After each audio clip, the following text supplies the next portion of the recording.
Les 4 points qui sont proposés à l'ordre du jour de la présente session sont les suivants. Premièrement, les diligences effectuées par les ministères sectoriels dans le cadre de la préparation de la rentrée scolaire et universitaire 2019-2020. Deuxièmement, l'examen du niveau de satisfaction des revendications transversales. Troisièmement, le compte rendu des négociations sectorielles. Et enfin, quatrièmement, les questions diverses. Mesdames et messieurs, comme vous le savez, le gouvernement a placé au cœur de ces réformes institutionnelles, économiques et financières, les préoccupations sociales des populations de tous les secteurs d'activité.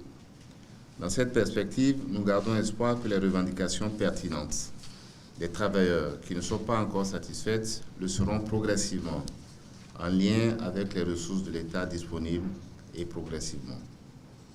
Par ailleurs, il ne fait l'homme d'aucun doute que les différentes réformes, notamment celles engagées dans les secteurs de l'éducation et la santé, ne visent que l'intérêt général des populations.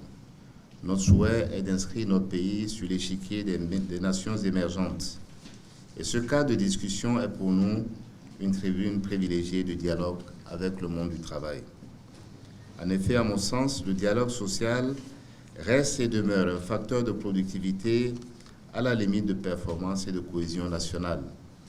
C'est pourquoi, ensemble, nous devons le conforter, le renforcer par nos actions et nos échanges. La culture du dialogue et de la négociation collective sont inséparables, en raison des vertus qu'ils incarnent pour le règlement des crises sociales les plus pernicieuses.